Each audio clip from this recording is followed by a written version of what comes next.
everybody for being here. It's Event Marketing Redefined. Super appreciative that we have return people here. Super appreciative of anybody that's coming in that's new for this show. Today, I have Dan Gingiss. And I think what's cool about Dan is that, and I think he can give you a little bit of background, but that, he held leadership positions at McDonald's, Discover, Humana, did some really cool work at all three places. He's written multiple books. Most recent is a book that I just read that he sent me, kind enough, right? Called The Experience Maker. Speaking of experience, he signed it, did everything. He sent me some cool stuff, which was great. And part of, in Dan's book, it's how to create remarkable experiences that your customer can't wait to share. So I think it's a great topic for today and applying to events and talking about customer experience. Dan, welcome. Thanks for being here. And thank you for taking time with us. We really appreciate it. Well, thank you, Matt, for having me. I'm super excited to talk to you. And I have a love for events as well as a public speaker. So I attend a lot of them. I do pay a lot of attention to all of the details that go into them. So I know that they are a ton of work. And I think what's also interesting is that there are multiple customers that events are for, right? There's a client that's putting it on. There might be employees. There are guests and other attendees. There's speakers. There might be people that are in the hotel or in the conference center that have nothing to do with the event, but you still want them to know about it. Or, there might be marketing going on, et cetera. So it's a really interesting area to talk about experience. Awesome. Let's get to it. Just for everybody here today, everybody use the chat. If you have questions, Ish and Roanne can help out. I even would love for somebody to come on video. If you have a question, they'll give you access to pop on video. You can ask myself anything. You can ask Dan anything. Hop on, chat in there. We will field any questions at any time. Tell you what, Matt, I don't want to one up you this early, but if anyone's brave enough to come on video and ask a question, I'm going to send them a copy of the book. So Nice. that's to encourage people to turn on your cameras and come talk to us. I love it. So that's great segue, because this is where I want to start, is in your book, because I've just read and cruised through this because I really wanted to read it before we spoke.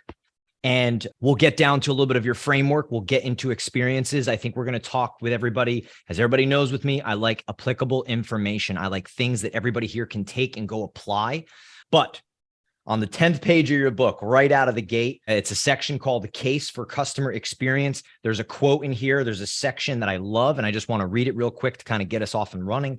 And you said there was a messaging platform called Podium that summarized the importance of experience very well. And you detailed it in here.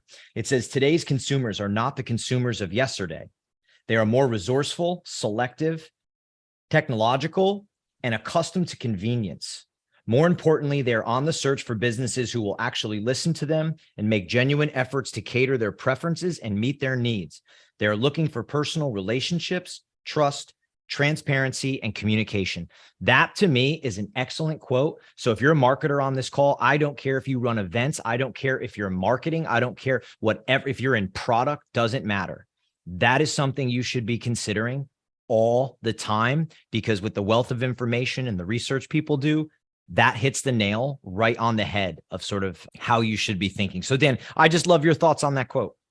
Yeah, I think it's spot on as well. I like to jokingly blame the millennials for all of this, because millennials were the first generation that grew up with social media. And because of that, they grew up being able to communicate with brands and companies and organizations in a way that those of us in Gen X and older didn't get to do when we were growing up. I mean, if I wanted to communicate with a brand when I was a kid, I had to write them a letter, and I did that. Yeah. And sometimes I would get letters back. Today, we can all jump onto Twitter, or LinkedIn, or Instagram, and Facebook, and immediately communicate with a brand. And I think what the millennial generation demanded from brands was to have a relationship with them, not just a transaction with them. Yeah. And then ultimately, I think Gen Z followed through. And then folks, older guys like me, like a Gen Xer, said, this is pretty cool. I like having a relationship with brands too. And now you have a very wide swath of the customer base that wants that relationship. Wouldn't you? So I think it's interesting that you said that, but wouldn't you think that even before millennials, that some of the best brands or just good companies were sort of delivering that anyway. They were sort of ahead of the queue and delivering that to their customers, which is probably what made them really good companies to begin with. Yeah, I like to look at, sometimes we have to look, unfortunately, at some of our fallen heroes to really get the Yeah. inspiration. But I would bring you to compare a store like Toys R Us to a store like the Lego store. And, Toys R Us, when it finally went out of business, was the exact same store that it was when I was a child. It was toys on shelves, and there was really very little experience in it.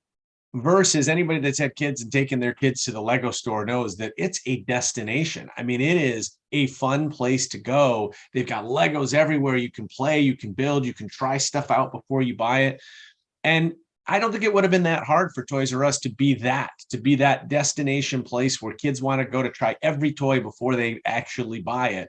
But it wasn't. It was products on shelves. And I think today's retailers are starting to figure out that products on shelves aren't enough, that people are looking for experiences. And this then, of course, translates to every kind of experience that we have, whether it's in a travel setting or perhaps in a restaurant setting, or in an event. We get to have these experiences, and then what happens is we compare them to the other brands that we do business with. And sometimes that's not a fair comparison. It's not fair to compare, say, a B2B SaaS company with this amazing restaurant that I went to last night. But unfortunately, that's how our brains work, is we say, man, if I was treated this well at a restaurant, why can't I be treated this well by this B2B SaaS company?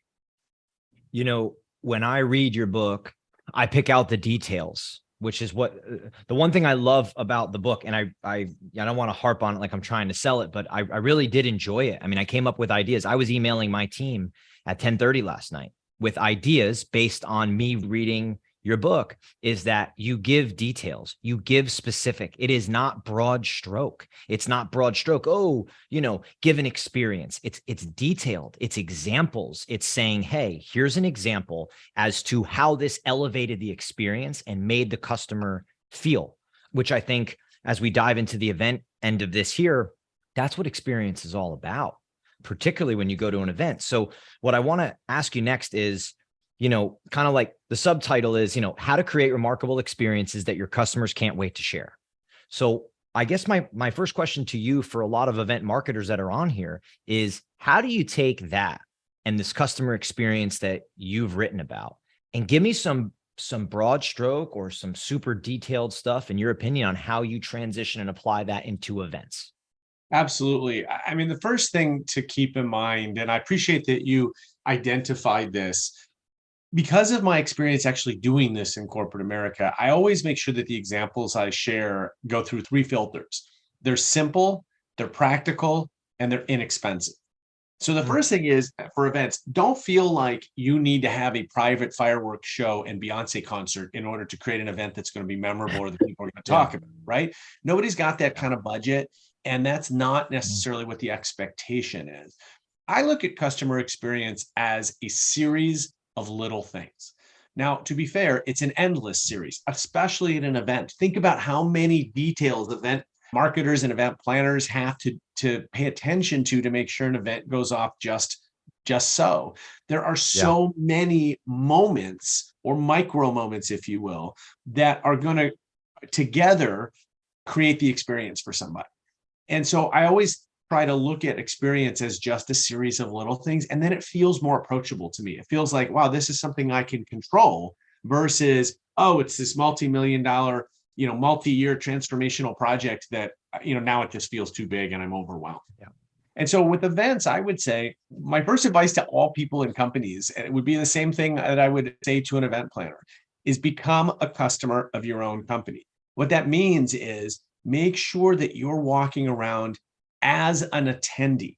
It's so easy to walk around as the event professional, as the planner, as the person in charge, but we got to take that hat off and actually do it as a attendee. So instead of automatically getting a name badge, for example, I'd prefer that you go to the same line that the attendees have to go through and type your name into the computer, or give them your ID, or whatever the process is to get your badge. And that's going to tell you whether that experience is a good one, or it could be better. And if we don't do that, if we don't actually participate in the experience ourselves, then the only thing we've got is we got to listen to customer feedback, and customer feedback is valuable, but somebody might not tell you, oh man, that badge thing, that was kind of annoying, unless you specifically ask that question. So I want to suggest that you try to go through as many of these as possible. I find as a speaker, I'm very surprised that oftentimes I'll get hired to speak in an event. They're paying, obviously a substantial fee to have a professional speaker there. And then the person in charge isn't even in the room when I'm speaking. And that's weird to me, because I feel like, why don't they want to feel what the audience is feeling? That's why they brought me here, to create an experience for their audience. And now they're off in another room doing something else. So it's really important to try to literally sit in the chairs of your attendees or your members, whatever you're going to call them, so that you get the best sense of what they're feeling. One thing that makes me think of is this concept of, like, it's been used forever, like a secret shopper, right? And essentially it's, if you're running, for people here, like if you're running an event, if you've put it on, if it's a trade show booth that you're activating, if it's an activation that you're doing, whatever form of event that it is, are you having somebody, whether it's yourself or another, experience this? And like Dan said, are you going through the registration line? Are you going through the same motions, the same steps that everyone else is doing? Because those little details, like I spoke about in the book, that the details matter. So you won't really know the details. And I know there's a feedback on events, but are you always going to get the details out of that feedback? But having yourself go through the motion, or other people going through, I think could bring back some really great feedback in you understanding the nature of your event. Yeah, it also prevents missteps. So I got my start way back in the late 90s in direct mail. And so we would be sending out, 1 million letters, right? And there would be a phone number on the letters. And we had 100 phone numbers that we owned. So the last thing that I ever did before we sent that letter to the printer is I called the darn phone number to make sure that there wasn't a typo, right? Because it wasn't like a word that was memorable. It was just, 1-800-729-6477. I would call it to make sure that it was actually a working number. And you know what? One time I found that there was a typo. Can you imagine if we sent out 1 million letters and there's a typo in the phone number? It's game over. And so again, think of from a event planner's perspective, somebody's creating your registration page on your website. They're probably showing you a page in a pre-production environment, and you look at the page and you say, oh, look, this looks beautiful. I want you to go that extra step and actually click through the page and try to register and fill out the form.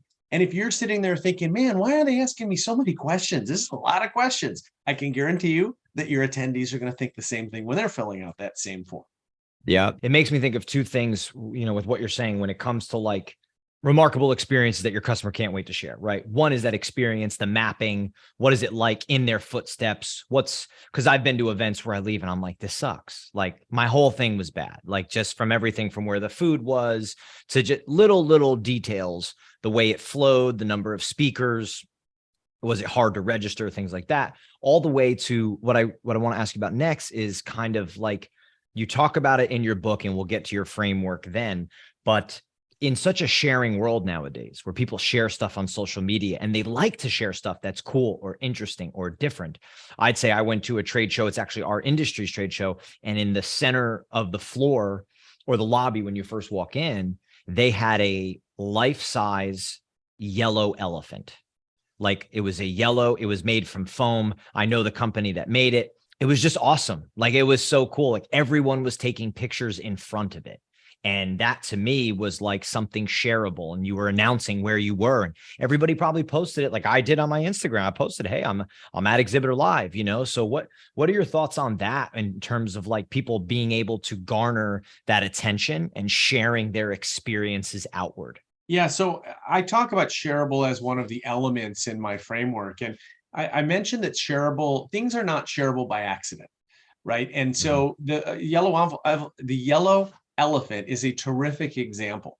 And what I'm guessing, without even having seen it, is that it wasn't necessary for this event to say, hey, follow us on Instagram and be sure to tag us and use our hashtag. Because when you put a big yellow envelope, I can't say yellow elephant. I don't know why. When you put a yellow elephant in the room, People Yeah. can't help themselves. They're going to pull this thing out and they're going to do something with it. And so that's how you have landed on something shareable.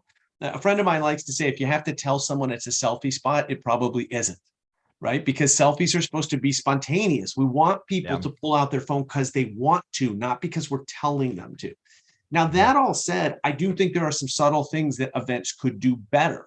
For example, wherever you have a speaker's name, whether it's in the program or on name tags or on the screen, have their Twitter handle or their Instagram handle so that if people are sharing content out, it's easy for them to tag the speaker. Have your hashtag available to people so that people don't forget it. Put it on the name tag so that it's right in front of people. Those are subtle hints that say to people, we want you to share. Sometimes, though, we inadvertently make it harder to do that.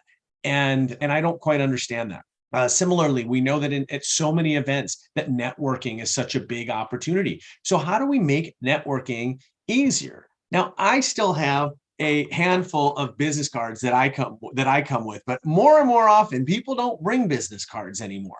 And so then how am I going to connect with Matt when I meet him at an event? Well, probably what's going to happen is Matt and I are going to shake hands. We're going to talk for a few minutes. We're going to decide to connect on LinkedIn with each other.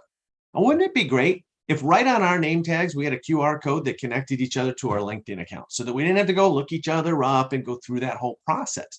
Again, if you're in the shoes of your attendee, you know that that's what's going on anyway, that this is how people network today. So go that extra step to make it easy for them so that we can network even more quickly and more easily. I think little things like that people remember. The flip side of that is when you're sitting in a big crowded room, maybe it's a breakout room, and you cannot find a single place to plug in your phone.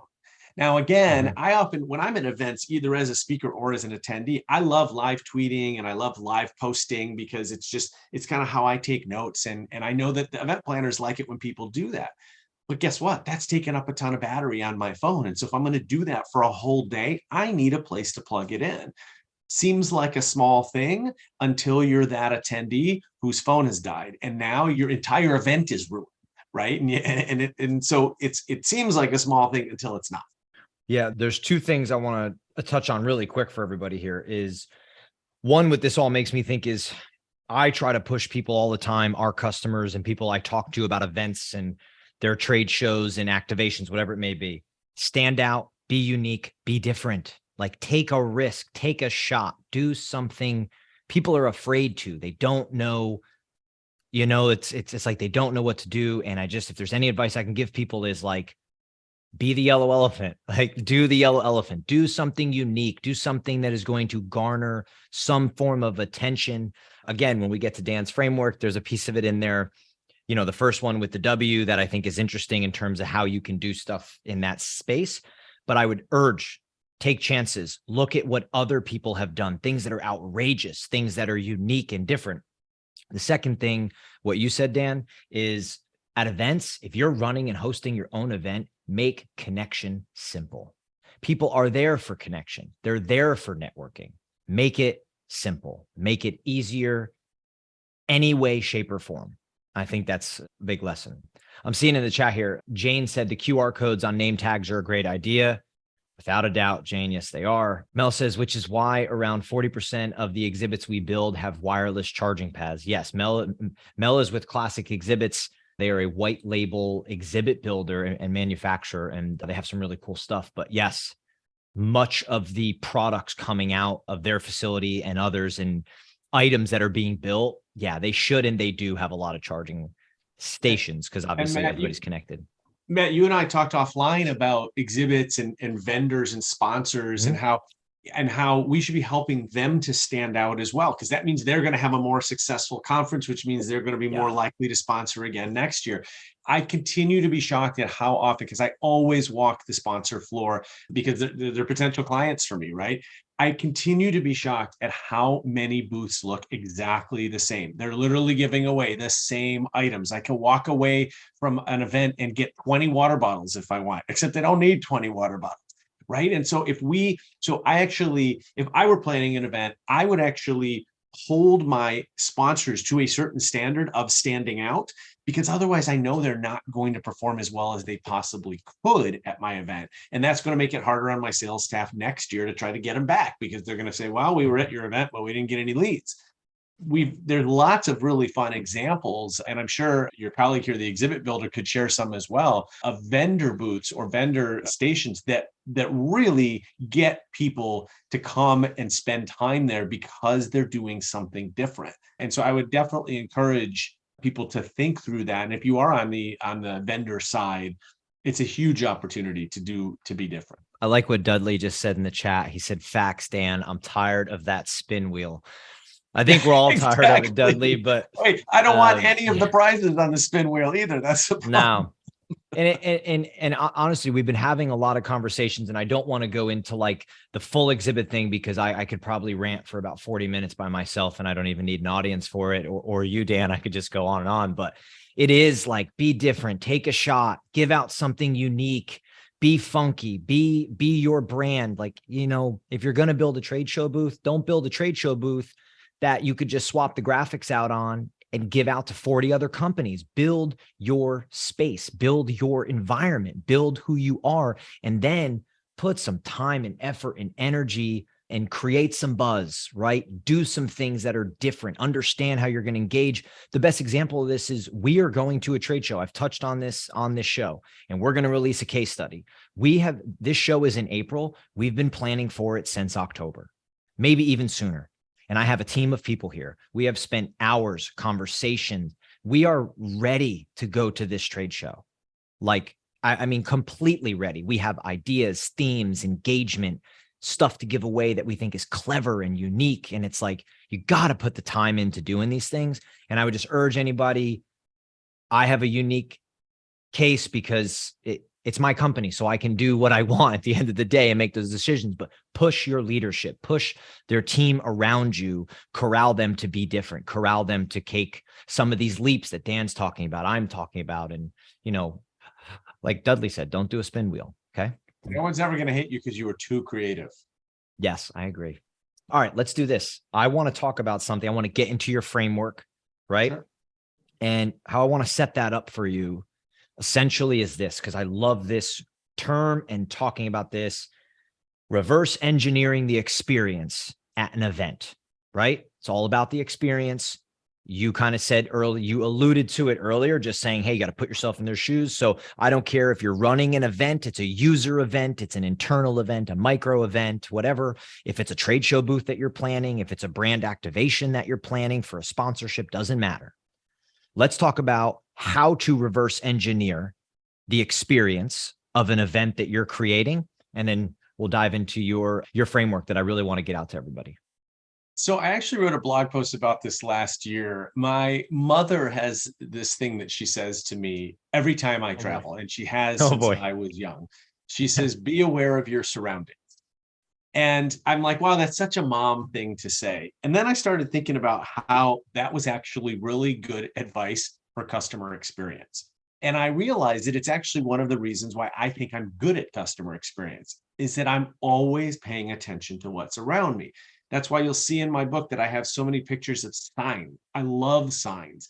Signs are a great opportunity to communicate with people. And you can have a sign that says do not enter, or you can have a sign that is memorable, that someone's going to take a picture next to, that someone's going to laugh at, or even just smile at, and it's going to change their day because they saw this sign.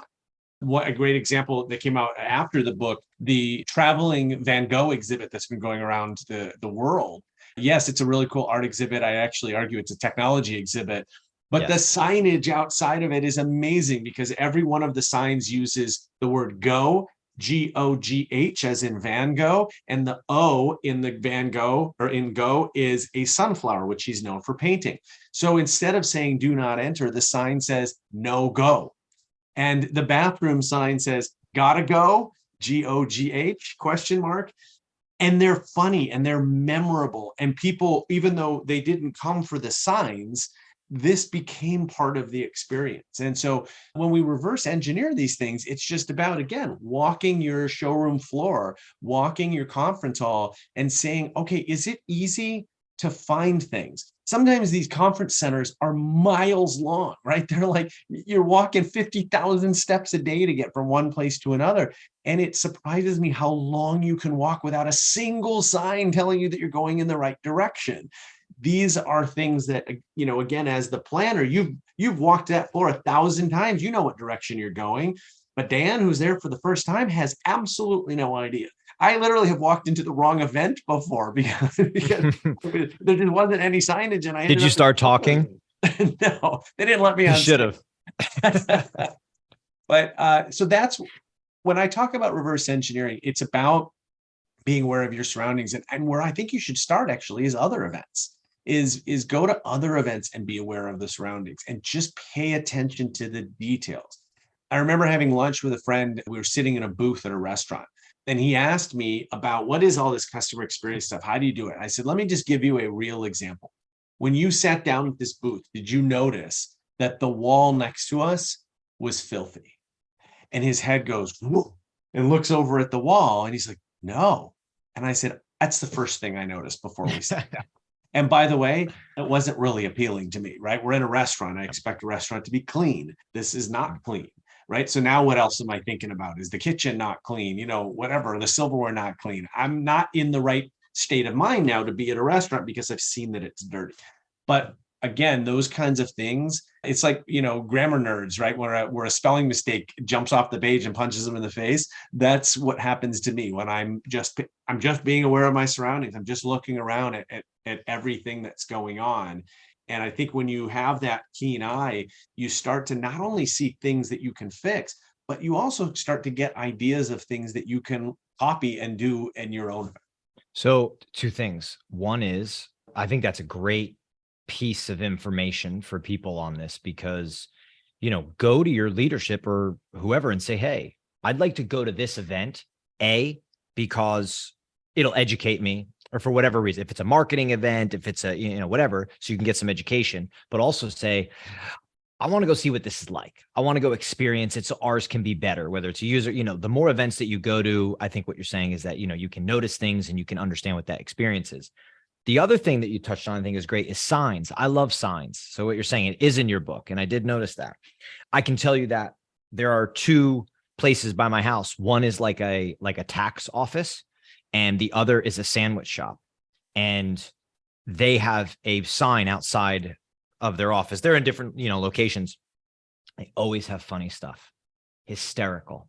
Every time I drive by, I look, and I know the places, I know who they are just because of the signage. Like, I crack up at some of them. So it is, humor in a way, or completely, is appealing. It's leveling to people. You should be using it in the experiences that you're creating, without a doubt. Yeah, there's a restaurant in Austin called El Arroyo. It's a Tex-Mex restaurant. If you go on to Yelp, the reviews of the food are not particularly they're not great, but they have made a name for themselves with their letter sign that's outside where the manual letters. And every day on Instagram, they have a new photo, and it's not of any food item. I can't find a photo of any of their food items. It's only their sign. And people come from miles away to take pictures of this sign. They sell lots of gear. They sell t-shirts and keychains and all this stuff with the sign on it. And so, again, I just look at it, I kind of broaden it to say, anytime you're communicating with people, it's an opportunity to create an experience. It could be an email, it could be a website registration page, it could be the program. If you go to my website and you look at the privacy policy, you're going to have more fun than you've had reading privacy policies before. I don't care that maybe one person a year is going to read it. I just want that person to have a good time when they do. Right. And I look at that as an opportunity to create an experience for people. So if you really think of any time you're using words, here's an opportunity. And let's not withhold the surprise anymore that first part of my methodology is the W is called witty. And it is about using language to your advantage. It's not about being a stand-up comedian. Humor can be dangerous sometimes because sometimes somebody finds something funny and somebody else takes offense at it. It's not about making people laugh. It's about making them smile. It's about making them stop and take notice. It's about a little wink, wink kind of a message that, if you get it, you get it. And if you don't, it's okay. You didn't miss anything. Those kinds of moments are things that people remember. And again, signs are great examples just because they're simple, but this can happen anytime you're communicating with people. If you have a customer service center, the scripts that you have your agents use, why can't they be more fun? Why can't we add a little creativity to those? I've seen lots of websites now that are playing around with the text that's in a button. Why does a button just have to say submit? Why can't it say something a little bit more fun that gives the person a smile? And these are the kinds of things that start to establish your identity as being human, as being fun, as being different and unique. What I like about your framework, so the framework is WISE, WISE. Okay. And as Dan alluded to, the W is witty. And I want to dive into these. What I love about this, as I've read into it, is essentially it really is an experience maker. In whether it's marketing, product, events, you can find applicable ways all over the place. And the witty for me, where you really caught me, was when you said it's really clever, being clever. And what it made me think of, a really good example, there is a marketing agency in Australia, and the name of the marketing agency is called King Kong Marketing. And the owner is a guy named Sabri Subi. He wrote a book. I find him fascinating. Anyway, I'm on their email list. I get their stuff because I bought the book. I forward his emails to my friends, like business people that I know, that I'm like, check out this email because it's clever, it's funny, it's outlandish. There's just no way for it not to grab your attention. I never take offense to it. So let's talk about witty. Let's talk about, clever. I know signs are there, but like, where are some opportunities you've seen where people can utilize that and put it into an event or their marketing? It's funny. I haven't ever told this story in all the interviews that I've done, but this one's coming to mind. I don't know if you know my friend Phil Mershon. He has been the event director at Social Media Marketing World for the last dozen plus years, which is a fabulous event out in San Diego every March or April. So Phil, like yours truly, is a handsome bald guy. And Phil noticed in the middle of an event once that for whatever reason, there were a whole bunch of bald speakers that year. Like, it wasn't intentional. It just, as he put up a picture of all of the speakers, there were like lots of bald guys, and he's a bald guy. So he's up there on stage, and out of the blue, he says, I'm going to create a new hashtag. Remember, this is a social media conference, so everybody's tweeting and everybody's posting. His new hashtag BGS. It stands for Bald Guy Selfie. And he tells the audience, find a bald guy and take a selfie. Now, I have to tell you, I thought I was going to get attacked at that moment. All of a sudden, all these people are coming at me wanting a selfie. And then he invited all of the bald guys in the audience to the stage, and we took one giant bald guy selfie. I am telling you, people still talk about this 10 years later, right? Because it was clever, it was different, it was unexpected. People got to have a laugh at it, and people had fun. I think it's all about fun.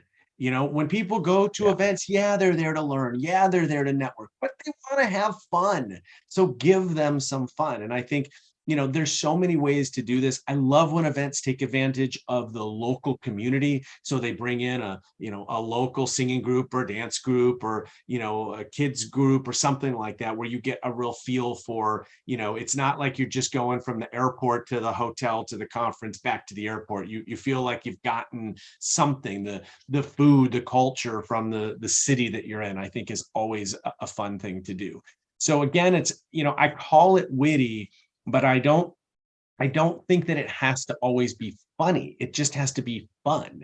And, one of the things I say in the book is the way that you're getting witty right is if you refuse to be boring.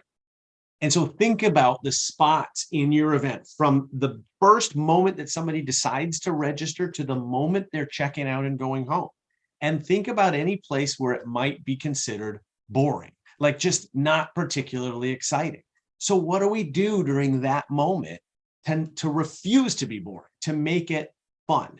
And I talked to groups of, bankers and lawyers and accountants. And it's amazing when when you empower people to be creative and to have fun, even people that you think might be in boring jobs, all of a sudden, when their creativity comes out, they can make magic. Lawyers, a whole room of lawyers. I had a workshop with them. They were some of the most creative people I've ever seen. And it even surprised me because it's not what you would think. So it's just about finding those spots to have some fun. It resonates with me for sure. I appreciate humor. I appreciate fun. I love wit. I love clever things. So if you're a business and I'm your customer and you have something like that, you've got me hooked, right? So that really hit with me. Let's talk the immersive section. This one's interesting.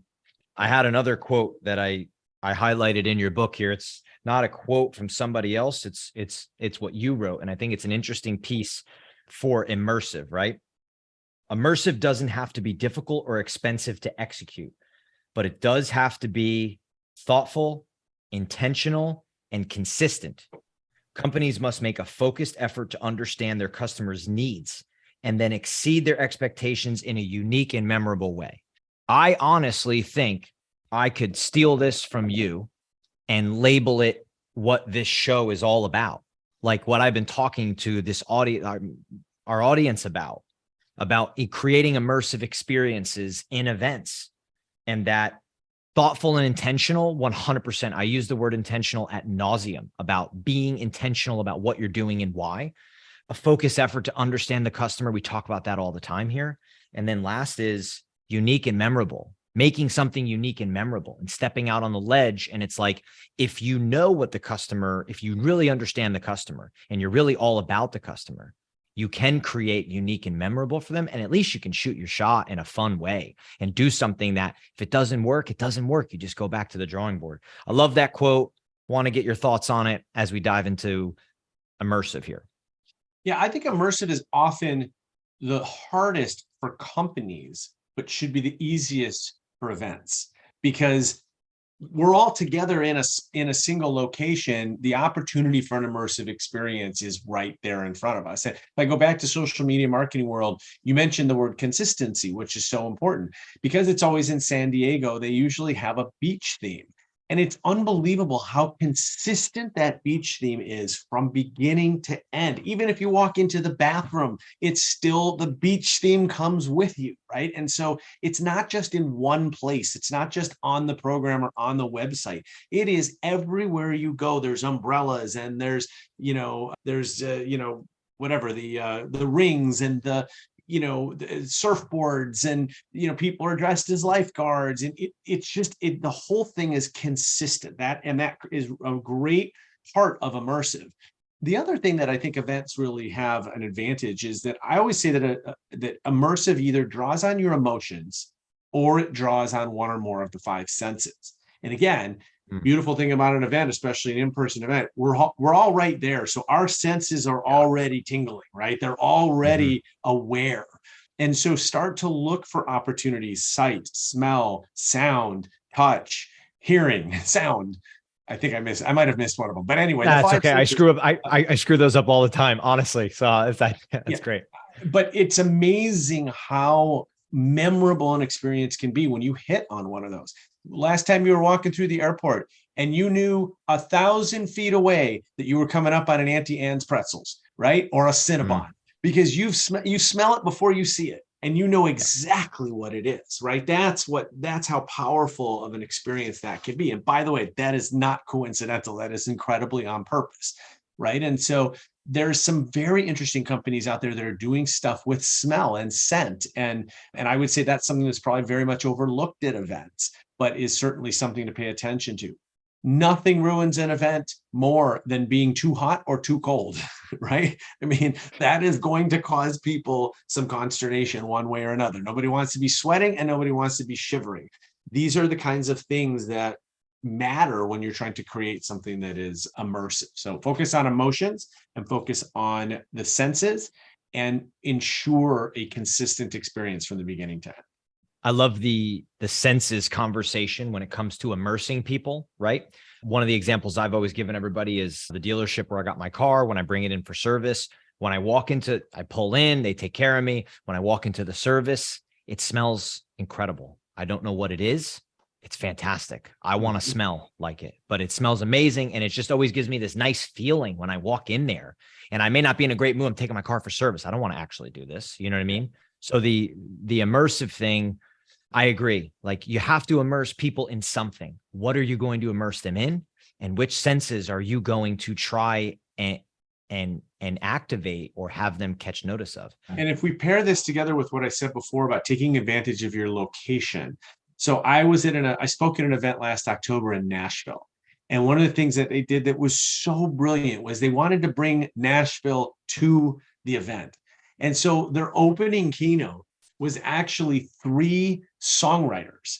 And this is a big thing in Nashville, especially with country music, is that they have I forget what it's called, but it's where songwriters come out and basically discuss their songs and then play them, because they're all musicians themselves. Now, you don't know the songwriters because you've never heard of these people, but they wrote the songs for the biggest artists out there.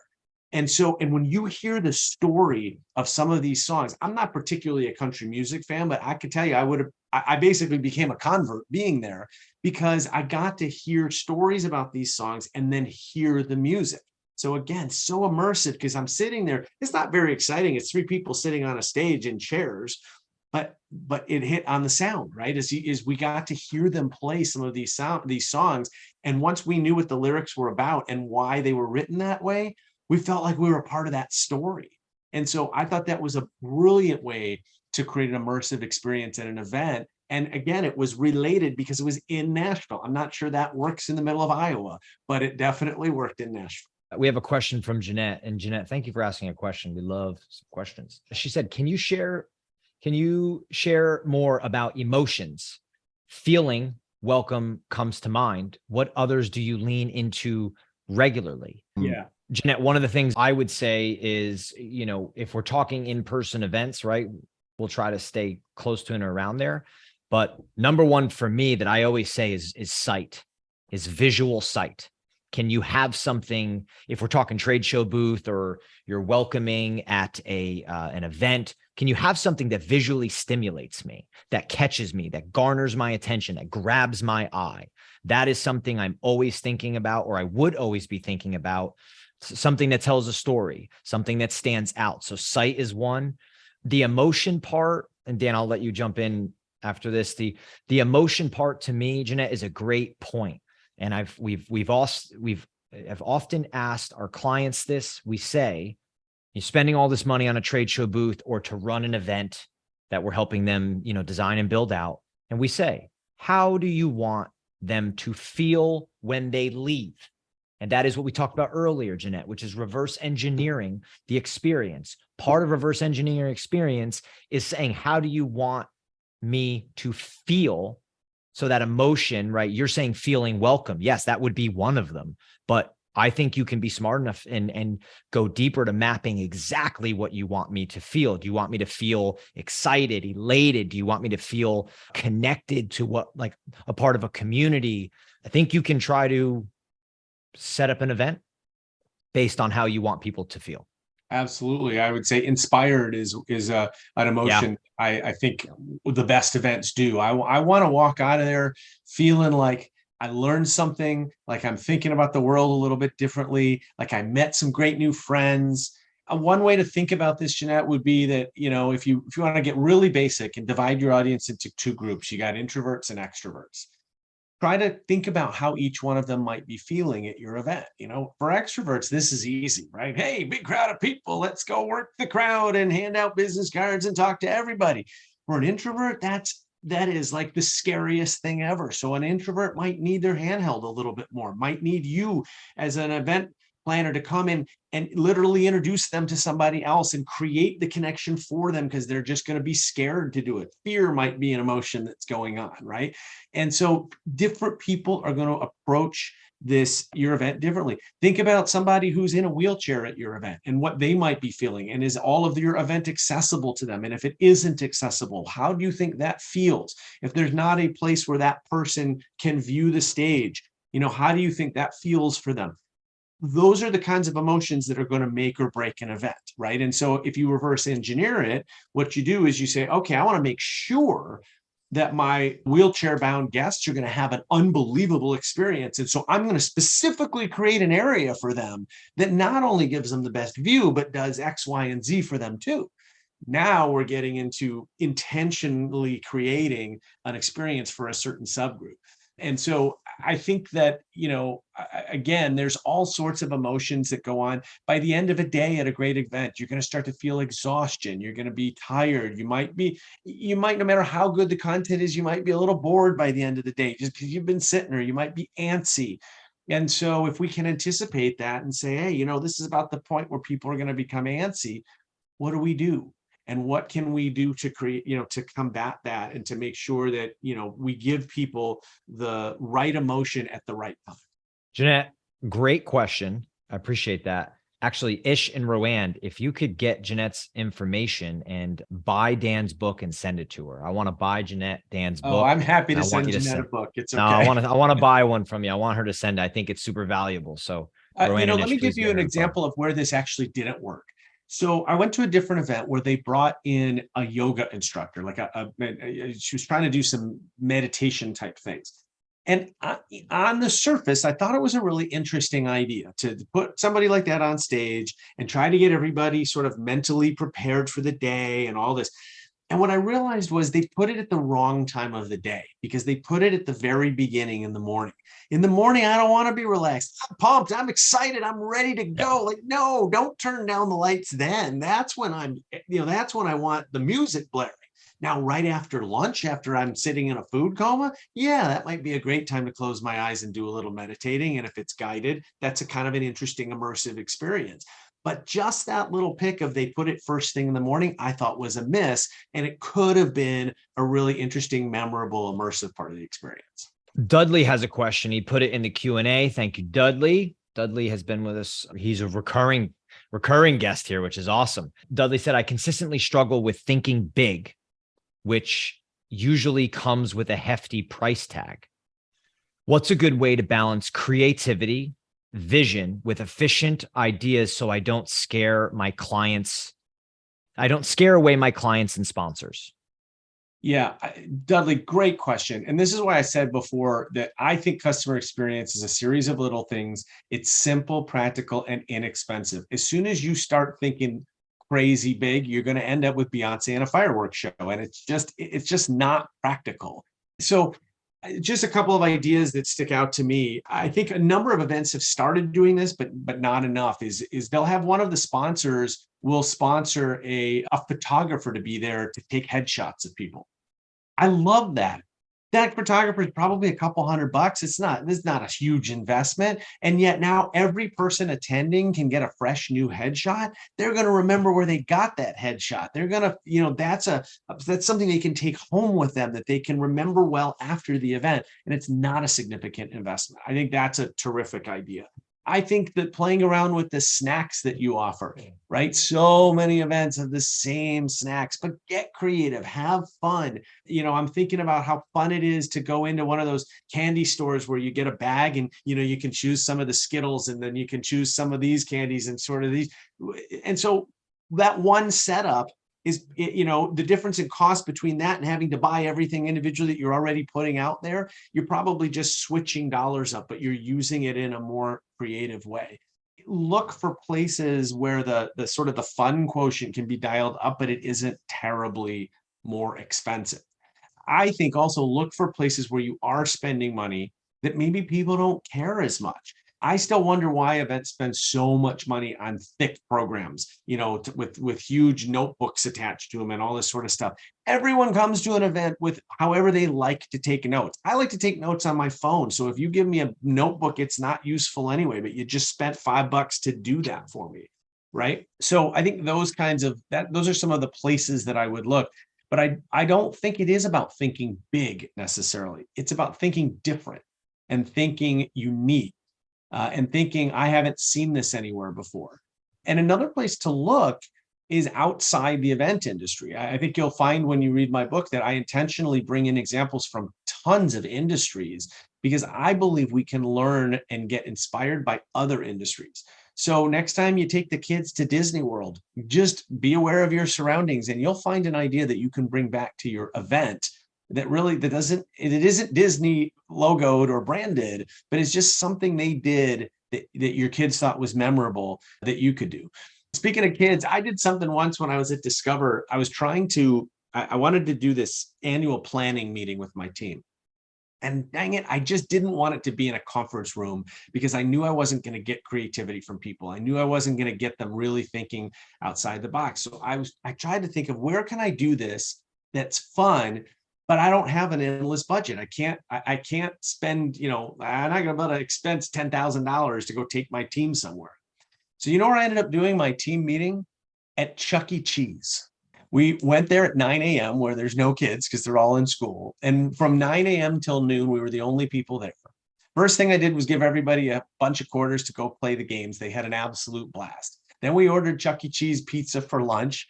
And we had the best, most creative planning session ever. And again, I literally a couple of months ago, I just had somebody remind me of that event that was almost 10 years ago, and people still remembered it.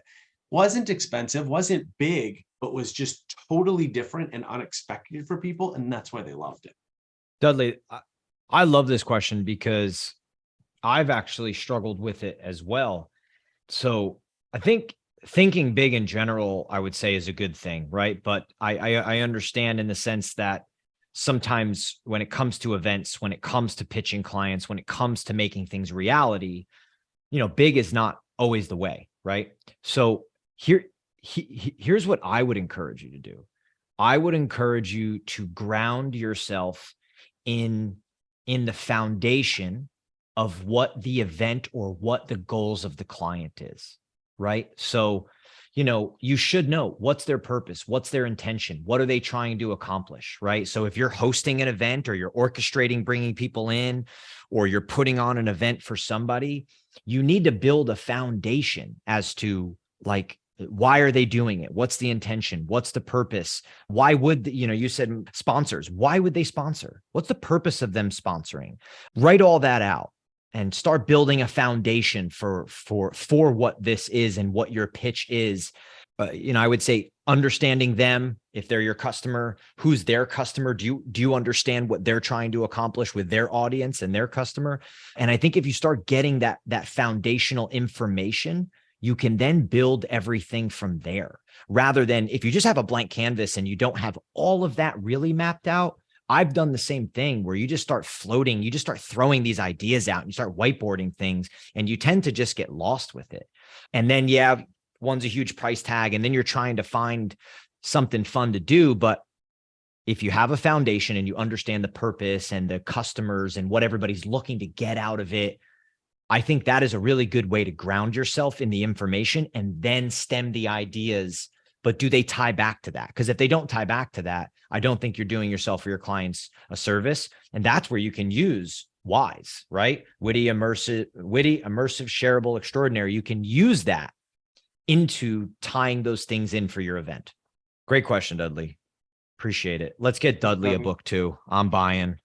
I'm going book crazy. Roanne, please. All right, send Dudley a book. Dudley, woohoo. Yeah. All right, so let's get to the last two. We're coming up on time, but we still have a pretty good audience here, which is great. I would say shareable. Walk me through shareable, right? So we're talking, just so everybody knows, WISE, witty, immersive. We're going to shareable. Yeah, so shareable, we discussed the yellow elephant. I'm going to say it slowly earlier. That's exactly what shareable is. Shareable is not about telling people to follow you on Instagram and tag them and use your hashtag. It's not about forcing people to take selfies. It's about creating experiences where people can't help themselves. They pull out their phone because they have to share it, because they have to tell someone about it. And remember that this doesn't always mean sharing on social media. It might just be sharing with a colleague, which for an event might be just what you need, right? Is that next year I'm going to bring 3 colleagues with me because I came this year by myself, but man, now I know because of this happening right here that I got to bring my 3 colleagues with me next year. Boom, that's a winner. It might be sharing with friends and family, depending on what your brand is. It doesn't have to be necessarily sharing on social, but events are social places. And one of the things I always like to tell people is there's no longer such a thing as an offline experience. We might think that a live event is offline because we're in person and we're shaking hands and we've got people in front of us. But as soon as somebody takes out their camera and takes a picture or video and shares it onto social, now it's an online experience. And so instead of being worried about, what happens if people take out their phones and take a picture of this, flip it around and say, how do we get them to do that more often? How do we get them to take pictures? I would say yellow elephants are a great way to do that. If you're building a booth or an exhibit, it's about what is going to cause someone as they're walking through exhibit after exhibit after exhibit to stop in their tracks and say, whoa, now that I want to see more. Right. I remember going to an exhibit once where they had a giant clear fishbowl, but it was like oversized. It was filled with money. And they wanted you to guess how much money was in there, right? They were giving it away. But just seeing a huge fishbowl of money was like, whoa, stopped me in my tracks. Right. And that is the kind of thing that I might take a picture of and be like, hey, look what I saw. It was a fishbowl full of money. Right. It's that when we're thinking about shareable, it's about how do we find that one moment where people are not, we don't ever have to ask them. We don't ever have to tell them. They're going to just do it. They're going to pull out their phone and they're going to want to record the moment. I also think you touch on this in your book, and I thought it was a really cool point in shareable, because you think shareable nowadays, people think phone, Instagrammable moment, this and that.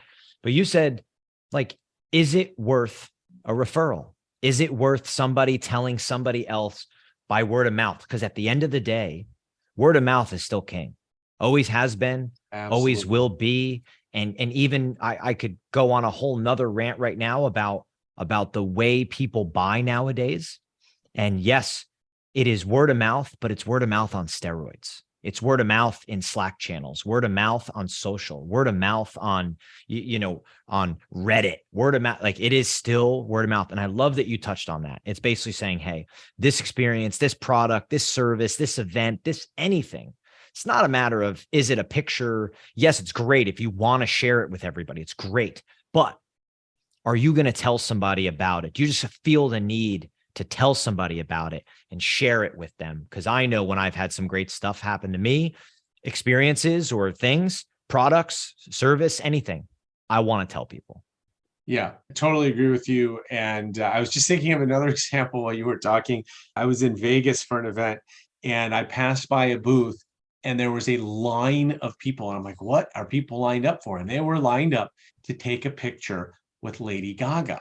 And so I look up there and I'm like, holy cow, it's Wait a second, I'm in Las Vegas. So it wasn't actually Lady Gaga. It was just someone dressed up as Lady Gaga. But I got to tell you, it was an amazing resemblance. And they had people lined up to go take a picture. What do you think happens to that picture, right?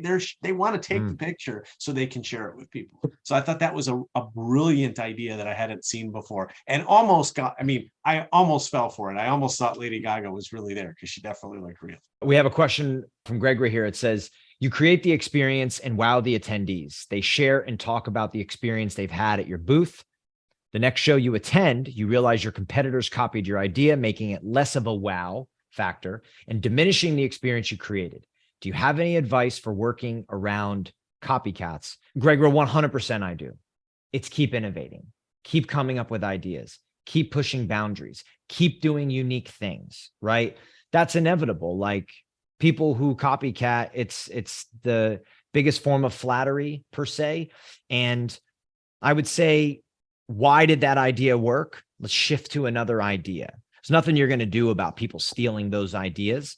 But obviously, if you're making ideas that are worth being stolen, your thought process to get to that idea, whatever led you there, keep thinking that way. Keep coming up with ideas. Double down on that idea. Make it bigger. Make it better. Make it badder, right? Do something a little bit. Keep thinking that way and keep trying to innovate to draw attention, create buzz, create wow, create an experience for people. And don't worry about the competitors. Don't worry about what people are doing. Focus on your customer. Focus on your customer and focus on the experience that you're delivering. That would be the advice I would give. Yeah, I think that's great advice. The other thing I would say is that the best experiences are created by and provided by people, and your competitors don't have your people. And so the more that you can involve your employees or your staff in the experience, the harder it is to copy, because you can't just take the funny person in your office and put them in your competitor's office and have it be the same thing, right? It's a different person. And so one of the beauties of customer experience, and why customer experience and employee experience are so intricately related, is that customer experience is usually delivered by humans, it's delivered by people. And that makes it much harder to copy. If you have an idea that is that copyable, it probably isn't that unique to begin with, right? And maybe someone else is already doing it, even prior to you. All right, so let's roll into the last piece of your framework, right? Wise, witty, immersive, shareable. The last is extraordinary. Walk us through extraordinary and Yeah, how so it's the valuable, usable. definition of extraordinary is just simply better than ordinary. And what I talk about in my book is the kinds of experiences people share. They're either really great or really terrible. We Yeah. don't share ordinary. Let me tell you about the perfectly average restaurant I went to last night. Said nobody ever. It's not how we talk. It's not how we share with people. And so anything that's ordinary, we don't have to make it miles above ordinary. We just have to make it better than ordinary. And we're going to get to extraordinary. To Gregor's comment before, I actually think most of the time your competitors are going to be ordinary. So that means you just have to be a little bit better, and you're going to stand out from them because the base is usually pretty low. My favorite example that I share on extraordinary has to do with going to a restaurant with my son for his 15th birthday. We went to a steakhouse. And when we walked in, the maitre d' handed him a birthday card that was signed by the staff. I have to admit, I was pretty impressed with that. I hadn't seen that before, and I thought, man, what a really nice gesture. But as we were eating our dinner, it was actually my younger daughter that said, if they gave him a birthday card, I'll bet they're going to do something special for dessert. I'll bet, she said, they're not just going to give him a slice of cake and a candle. Cue the record scratch, because I was like, hold on a second. What's wrong with a slice of cake and a candle? Like, it's especially when it's free for your birthday. Isn't that awesome? Except she was right. What's wrong with it is everybody does it. And so is it shareable? Is it extraordinary? Not necessarily. It's expected at this point. It's expected, right? And that's not extraordinary. That's ordinary. That's the same as everybody else. So what this particular restaurant did is they came out with a box of 4 chocolates that were handmade in their kitchen. They were sitting on a plate where they had happy birthday spelled out in cocoa powder. And instead of a candle, they had a sparkler.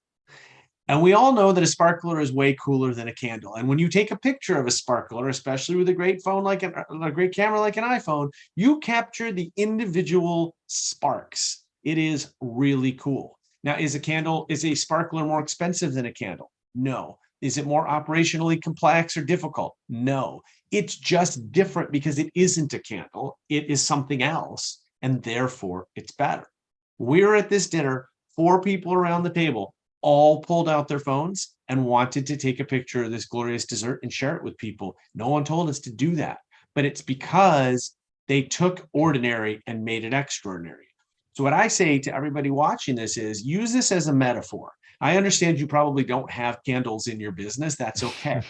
But use it as a metaphor for when you have a candle that you can turn into a sparkler without spending more money, without making it more difficult or complex, but just zigging where everybody else is zagging. And that's going to be extraordinary. Ish, Rowan, let's get Gregra a book, please. All right. On me. We're book buying today. Oddly, I was just in Marietta last week for a speech. Nice. I love Georgia. Marietta is a really, really nice place as well. We have hit like an hour and 10 here. And the fact that we still have on 85% of you that started, I am grateful and just glad everybody's listening, and hopefully everybody's enjoying this. Dan, I like your framework a lot. I think it's interesting because it allows you to dive into the details. It allows you to dive into giving examples. For example, when you went into the extraordinary piece, right? The simplistic way of being able to say, hey, what's ordinary? And then what can you do different? is a very simple way, at least for me with our customers and with what we do. It makes me think. I want to look around and see what everybody else is doing and take real notice of that. And then think, okay, I just need to be a little bit better. I just need to do something. It's like we say, do something different, be different, stand out, be unique. It really guides you, all of this of thinking about how to be different, thinking how to deliver that experience and stand out. So I've really enjoyed talking about the framework today. I do want to be mindful of everybody's time. We're going to send some books out just so everybody knows. The book is The Experience Maker. Okay.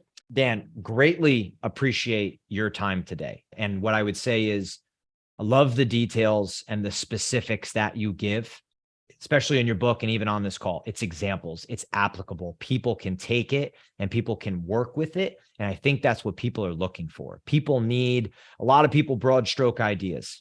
I love the fact that this book had me thinking about how I can make my company better, how we can make our customers' experience better. And I hope it does for everybody, who's listening today and for everybody who decides to read it. I really appreciate you having me. Obviously, I mean, I can tell that you've got the same passion for events.